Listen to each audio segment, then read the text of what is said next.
This portion is brought to you by Globe Asiatic.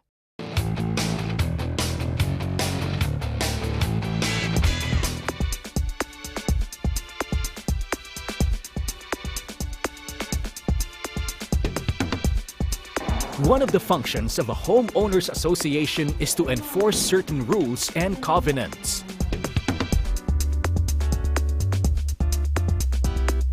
It's good to periodically review old practices to confirm that your HOA runs an effective rules enforcement program. Generally, it is the board's fiduciary duty to enforce the rules. A fiduciary is a person who holds assets in trust for a beneficiary. But the board has some latitude when and what to enforce based on judgment. The key is for the board not to be capricious, selective, or arbitrary in how it handles enforcement.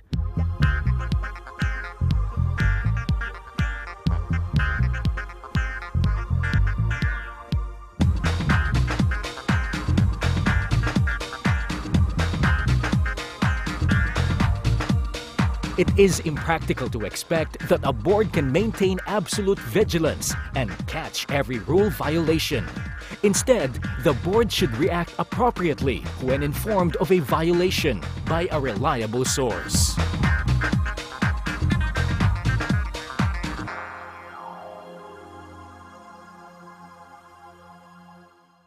Welcome back to the GA Report on ANC. I'm Sonny Lopez and I'm still with Mr. Delphin Lee. And our topic for today is the HOA or Homeowners Association. I'd like to ask Mr. DL, who regulates, or is there an association handling the Homeowners Association?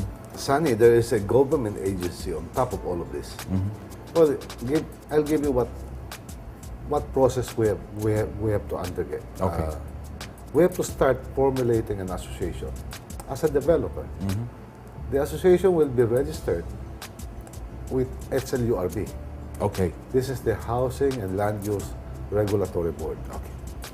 This is the government agencies that manage or supervise or regulate all homeowners association. So if there are issues or election issues or whatever, any legal case, this is the court. It's like a court. Or the mediation board. Mediation board. So they have the right to implement penalties, or they make decisions, whoever wins, to favor one party over the other. Is there an HLURB in every region in the country? Yes, in every region.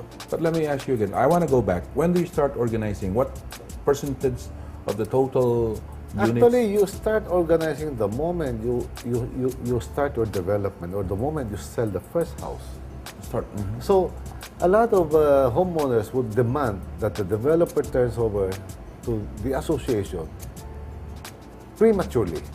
What they have to understand is, let's say I'm developing a 2,000 lot project. And in the meantime that I've sold 1,000 lots with homeowners paying their monthly dues, I am mandated to pay for the other 1,000 as member of the homeowners association. Okay. So whatever expenses being incurred in running that association is actually being supported by the members. In this case, I own the 1,000 lots. I am paying for the membership due of that 1,000 lots. So even if you call for an election, I would still come out the winner because I control majority of the votes. What are usually the concerns of the homeowners or the members of the association? First, the usual things that they go to you to complain or to ask about for assistance. The rules. As much as possible. They don't want to follow the rule. About the rules, why is this so? Why do you forbid us from putting up a sari-sari store? Why is it not allowed for us to maintain pets inside the house? These are rules that we think initially as officers will be beneficial to everybody, to the general membership. One of the things that I've always heard you say is the discipline of the homeowner. You've always talked about this is the hardest job that we have to do. As I've been saying, developing, constructing, selling, that's the easy job. The easy part. running that subdivision, explaining to our homeowners, implementing the rules, collecting the association, that's the hard job.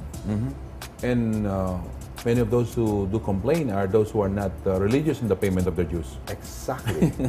Those who are the lousiest, the noisiest, Are mostly those who doesn't pay. And how do you handle these people? You just charge them, penalize them. By the way, let me explain to you, there are also inherent rights of the association. They can actually impose penalties. They can actually force you to pay by filing a case against you, attaching your property. If you do not pay, they can even have it foreclosed and sell it in auction.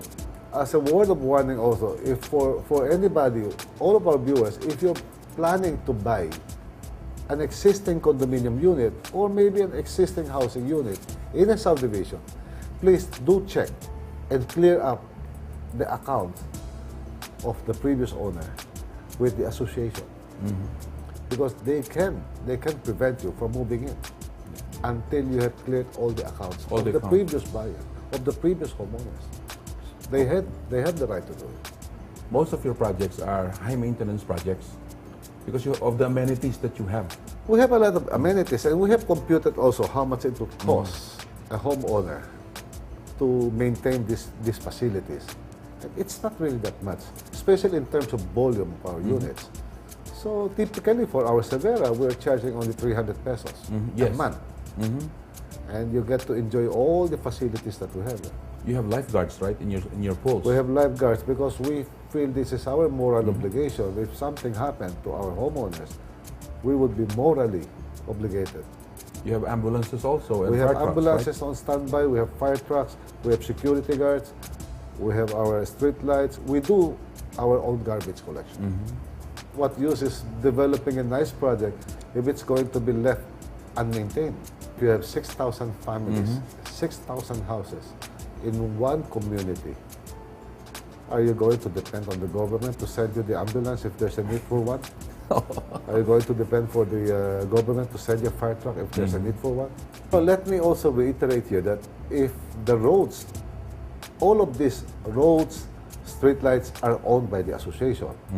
So if the association decides not to open up the private road for public utilities or public transport, there's nothing you can do.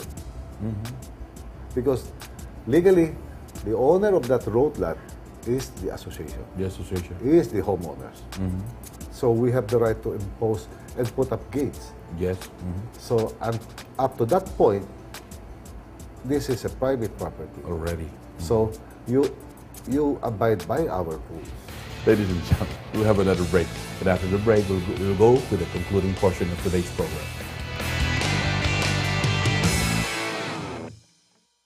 This portion was brought to you by Globe Asiatic.